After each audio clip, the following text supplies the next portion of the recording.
এ আলাই তো গোসল করে না। তুই জানি কি কস? বাবা বেড়া হলো লতা বাবা, এদের মাপসা নাহলে পরে বিয়ে হইব না তোর।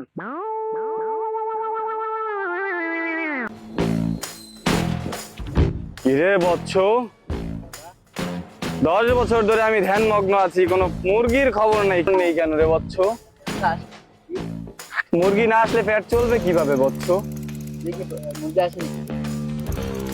যা বেটা মুরগি মুরগি খুঁজে দেখ বেটা, খিদে লাগছে।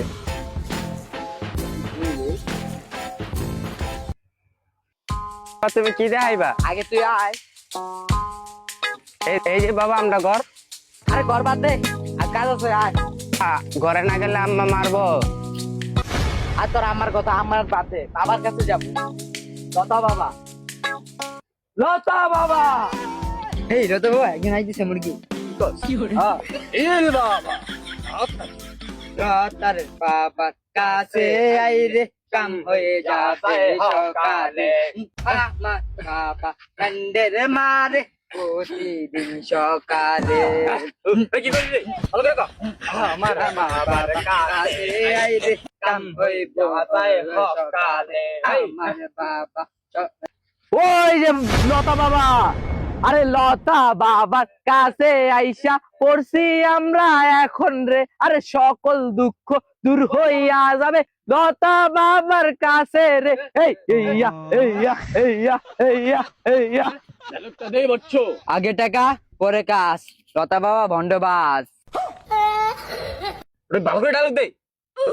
আইনের আছে দণ্ড, লতা বাবা ভন্ড, লতা বাবা শক্তি প্রচন্ড।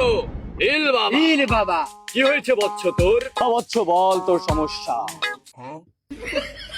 এই থাম, বুঝে গেছি আমি বৎস। বৎস তোর সমস্যা তুই খাইলে খিদা লাগে না, ঘুমাইলে চোখে দেখো, এইটাই তো নাকি? বাবা কেমনে জানলেন আমার অন্তরের কথা? বাবার অন্তর যাবেন, সব জানে। বাবা বাবা গল্প হইতেছে কোন জায়গা থেকে? এ আলাই তো গোসল করে না। তুই জানি কি কস? বাবা বেড়া হলো লতা বাবা, এদের মাপসা নাহলে পরে বিয়ে হইব না তোর। বাবা বাবা বাবা মাফ করে দেন। না বৎস, তুই বেয়াদবি করে ফেলেছিস, তোকে মার করা যাবে না। বাবা আর করবো না। বাবা এবার মাফ করে দেন, আর দুধু খাওয়ার পোলাবেন বাবা। এই, মাফ তো আমি করতাম না বাবা, কিন্তু তুই করছিস বৎস, এই জন্য মাফ করতেছি। যাক, আমি আমার বৎসদের থেকে যা হাদিয়ে দেয় সেগুলোই নেই, কিন্তু তোদের 1 লক্ষ টাকার নিচে আমি নেবো না বৎস। বাবা 1 লক্ষ টাকা তো বেশি হয়ে যায় বাবা, 200 টাকা দিতে পারবো বাবা, যদি হয় তাহলে বলেন বাবা। ইল বাবা, তুই কি বললি? আমি কি এটা তোর কাছে টাকা চাইছি? বাবা আমাদের 200 টাকা